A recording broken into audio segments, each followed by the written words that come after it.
में हमारा बहुत इंपॉर्टेंट टॉपिक है बिजनेस ऑर्गेनाइजेशन में। अगर देखा जाए तो प्राइवेट सेक्टर बिजनेस में sole proprietorship, HUF, cooperative society, partnership firm and company, ऐसे कई सारे बिजनेस होते हैं। बहुत लार्ज स्केल में हमें बिजनेस करना होता है। कैपिटल रिक्वायरमेंट हाई होती है, इन करोड़ में होती है। ऑल इंडिया बेसिस पे करना होता है, गुड्स की सप्लाई, मैन्युफैक्चरिंग, ऑल थिंग्स। तो हम क्या सोचते हैं ना, किसी ऐसी बिजनेस को हम इनकॉर्पोरेट करें, फॉर्मेट करें जो हमें हेल्प भी करे, टैक्सेशन में भी हेल्प करे और कई सारे पर्सन्स के साथ मिलकर कर सकें। तो ऑर्गेनाइजेशन के प्राइवेट सेक्टर में अगर देखा जाए तो एक और बिजनेस कैटेगरी है, इसका नाम है कंपनी। अगर मैं इसको सही वर्ड में बोलूँ तो कंपनी का मीनिंग होता है साथ देना। अब मे बी ये थोड़ा ऑकवर्ड लगेगा सुनने में, साथ देना, but remember, have you ever listen a dialogue from the movie, will you give me company at coffee shop, will you give me at company at coffee shop. ऐसा कभी सुना है कि नहीं सुना है? पक्का सुना होगा। उसमें क्या होता है, कहता है कि मुझे साथ दोगे कंपनी, कॉफी शॉप पर मुझे कंपनी देना चाहोगे, इट इज साथ देना। तो जब पर्सन्स मिलकर किसी कंपनी ऐसी बिजनेस में कैपिटल इंट्रोड्यूस करते हैं और बदले में उसकी कैपिटल की कुछ पार्ट्स परचेस करते हैं, तो ऐसी चीज को कंपनी बोलते हैं। बट इन जनरली अगर हमसे कहा जाए एक्चुअल में कंपनी क्या है, कैसे, तो हम कैसे समझेंगे? It means what is a company, what is a company. So company जो है वो कंपनी एक्ट में चलती है। इट मींस इसका एक रूल्स होता है, इसके एक लॉ होते हैं। ऐसा नहीं कि कभी भी बना लो, कभी भी बंद कर दो, शट डाउन कर दो। स्टार्ट करने से लेकर इसको एंड करने तक ये टोटल लॉ के बेस पे चलता है, इसकी अपनी एक लॉ होती है। सो कंपनी की लॉ होती है, it govern as per companies act 2013। Remember, companies act 2013। अच्छा, कंपनी एक्ट 2013 क्या है? 2013 से एक लॉ लागू की गई, उस लॉ के रेगुलेट करने से कंपनी उस लॉ को फॉलो कर काम करता है। लॉ में लिखा है इस डेट में ये काम, इस डेट में वो काम करेगा। बिफोर 2013 इट वाज 1956, यानी 1956 में बनाया गया रूल को फॉलो किया जाता था। But after that the revolution came and in 2012 a new draft has been prepared and made, and in 2013 a company act 2013 has been applicable to all over India. Okay, so what is a company? As per section 2 subsection 20, what is section? Company की जो book होगी, let's assume there is a company book, let's assume it is a company book. इस company की book में जिस paragraph पर company का definition होगा, उस डेफिनेशन के सेक्शन को बोलेंगे सेक्शन 2 और पैराग्राफ 20 को बोलेंगे sub section 20। It means company की बुक्स में जो भी रूल्स एंड रेगुलेशन लिखे गए होंगे वो एक डेफिनेशन, एक रूल बुक के अकॉर्डिंग लिखे गए होंगे। तो section 2 sub section 20 of companies act, company means a company which is incorporated under company law or any other company law. It means वह कंपनी जो कंपनी लॉ में क्रिएट की गई है, जो कंपनी लॉ में इनकॉर्पोरेट की गई है और फिर एनी प्रीवियस कंपनी लॉ में इनकॉर्पोरेट की गई है। बेसिकली अगर मैं बोलूं तो एक ऐसी पर्सन्स का बनाना, एक ऐसी आर्टिफिशियल एंटिटी बनाना जिसका कोई वजूद ही नहीं है, but once you incorporate this entity with the Companies Act 2013, it gets separate legal entity. इसका एग्जिस्टेंस कानून के द्वारा बनाया जाता है, पार्लियामेंट में लेजिस्लेशन से पास हुआ कंपनी एक्ट किसी भी एंटिटी को लीगल पर्सन बना सकता है। तो यहाँ पे अगर इसके फीचर्स की बात करूँ तो separate legal existence, it means इसकी खुद की वजूद होती है, एग्जिस्टेंस होता है, अपना खुद का एक वर्चस्व होता है, legal, not only separate, legal. It can be sued in a court, it may be sued to someone in a court. ये कोर्ट में अपनी केस लड़ भी सकता है और किसी कोर्ट में इसके खिलाफ हम केस कर भी सकते हैं। लेट्स से कि रिलायंस लिमिटेड, जियो लिमिटेड, टाटा स्टील लिमिटेड, ऐसी सारी कंपनीज हैं। It is artificial person, real तो होने से रहा, रियल तो हम सब हैं। तो वो पर्सन जो अपनी एक खुद की पहचान बनाकर अपने नाम से काम करता है, that is called artificial person. तो as well as is legal and artificial both person. Now registration, it get registered with the Companies Act 2013 or any other previous company law.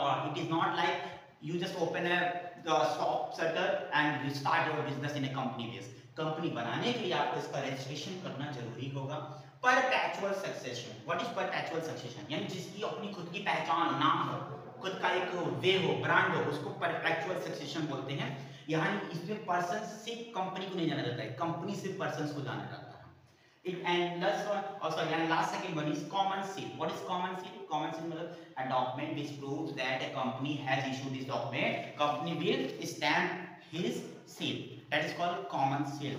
किसी भी टाइप का, जैसे कोई मोहर ले लो, कुछ भी ले लो, जो सील कंपनी फ्लोट करती है उसके ऊपर डायरेक्ट साइन करते हैं, लीगल डॉक्यूमेंट बन जाता है, that is called common seal. कोई भी स्टैम्प, मोहर, इन शुद्ध भाषा हिंदी भाषा में बोले तो मोहर। कंपनी की एक और फीचर है, that is a limited liability. What is limited liability? Liability तो समझ में आ रहा है, what is limited?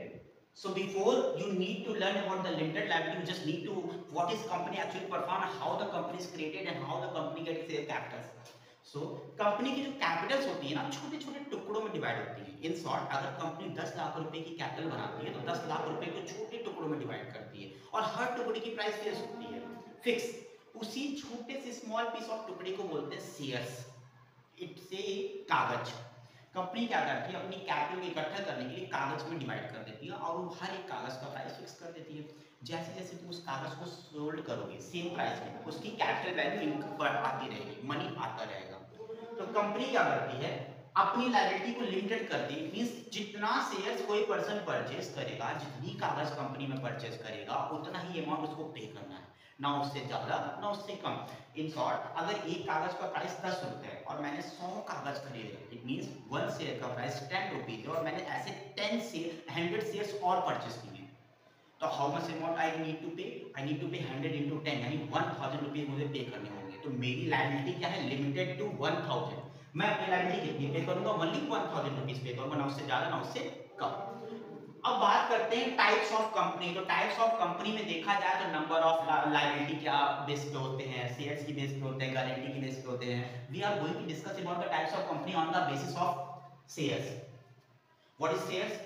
Again, I am going to repeat to shares. Shares means a small piece of share capital. Company की capital का छोटा सा part जिसकी वैल्यू फिक्स है। इट मींस अगर कोई इस में से कैपिटल की वैल्यू में से कोई एक छोटा सा टुकड़ा चाहता है तो इस टुकड़े के लिए उसको 10 रुपए पे करने पड़ेंगे, इसके लिए भी 10, तो 2 के लिए 20 पे करने पड़ेंगे। It means shares the small piece of capital which has an equal value. Now, types of company की अगर मैं बात करूं तो on the basis of shares there are 3 types of company according to section 262, 268 and 271. One person company, private company, public company. What is one person company? Only one member, only one director. Same person will be member, same person will be director, same person will be CEO. इसी को बोलते हैं one person company. इस company में managers आ सकते हैं, supervisors आ सकते हैं, स्टाफ्स आ सकते हैं, लेकिन कंपनी को जो ओनरशिप होगा सिर्फ एक पर्सन के पास होगा, that is called one person company. ऐसी कंपनियों के नाम के आगे लिखा रहता है प्राइवेट लिमिटेड। क्या लिखा होता है? Private limited. इसकी मेंबर की क्वांटिटी क्या है? 1 है। अब बात करते हैं private company. What is private company? The company according to section 268 जिस कंपनी के शेयर्स हम मार्केट में सोल्ड नहीं कर सकते हैं, मार्केट में परचेज नहीं कर सकते हैं, जिस कंपनी में कैपिटल हम पब्लिक से मांग नहीं सकते हैं, अब इसमें प्राइवेट इंडिविजुअल्स पर्सन मिलकर काम करते हैं। इन शॉर्ट, जब पर्सन्स आपस में प्राइवेटली कंपनी स्टार्ट करते हैं, आपस में ही प्राइवेटली कैपिटल लगाते हैं, प्राइवेटली वर्क करते हैं, उनकी डॉक्यूमेंट सेक्रेट होती हैं, बाहर मार्केट में अवेलेबल होती हैं, तो ऐसी कंपनियां होती हैं प्राइवेट कंपनियां। ये कंपनियां चाहकर भी अपने शेयर्स को ट्रांसफर नहीं कर सकती। Not in that means if you purchase the shares you can't transfer to any others, you have to take the share to yourself or just surrender to company and take your money back. ऐसी कंपनियों में at least 2 to 200 members होते हैं। कितने members होते हैं? 2 से लेकर के 200 मेंबर्स। इस कंपनी के नाम के आगे भी प्राइवेट लिमिटेड लिखा रहता है। प्राइवेट का मतलब कंपनी प्राइवेट है, लिमिटेड का मतलब उनकी लायबिलिटी लिमिटेड होगी, जितना शेयर्स परचेज करेंगे उतनी ही अमाउंट पे करेंगे, दैट इज कॉल्ड लिमिटेड। ऐसी कंपनियों में मिनिमम 2 डायरेक्टर्स होते हैं। कितने डायरेक्टर्स होंगे? 2 डायरेक्टर्स होंगे। And what is public company? According to section 271 a public company is a company which is not a private company. वह कंपनी जो प्राइवेट कंपनी नहीं है वही पब्लिक कंपनी है। सो प्राइवेट कंपनी कौन है और क्या नहीं हो सकता ये सोचते हैं। प्राइवेट कंपनी पब्लिक में पैसा नहीं मांग सकती है, तो पब्लिक कंपनी तो पब्लिक में पैसा मांग सकती है। प्राइवेट कंपनी पब्लिक में शेयर्स इशू तक नहीं कर सकता है, पब्लिक कंपनी तो शेयर इशू कर सकता है। प्राइवेट कंपनी में शेयर्स को ट्रांसफर नहीं कर सकते हैं, लेकिन पब्लिक कंपनी में शेयर्स को ट्रांसफर कर सकते हैं। प्राइवेट कंपनी में मिनिमम 2 मेंबर चाहिए, पब्लिक कंपनी में मिनिमम 7 और नो लिमिट। अनलिमिटेड तो नहीं कह सकता हूं मैं, not unlimited but no limit. It means How many people wants to subscribe the share capital and wants to share purchase? They can come and purchase the shares. They will count it as a member. Private public company में सिर्फ limited word लिखा रहता है, not a private word, because इसकी भी liability limited तो है but ये प्राइवेट नहीं है। जितने शेयर्स खरीदो उतनी ही तुम्हारी लायबिलिटी होगी। इसमें एटलीस्ट 3 डायरेक्टर चाहिए। कितने डायरेक्टर चाहिए?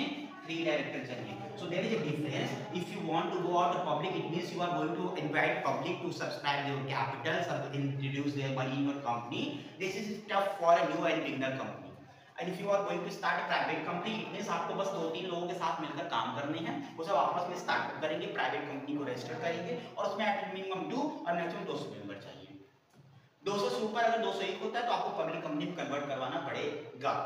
इसके आगे प्राइवेट लिमिटेड होता है, पब्लिक कंपनी के आगे से लिमिटेड वर्ड होता है। Okay, you got the point. Next में हम सीखेंगे कंपनी कैसे इनकॉर्पोरेट करते हैं, इससे कंपनी बनाया कैसे जाता है। Okay okay.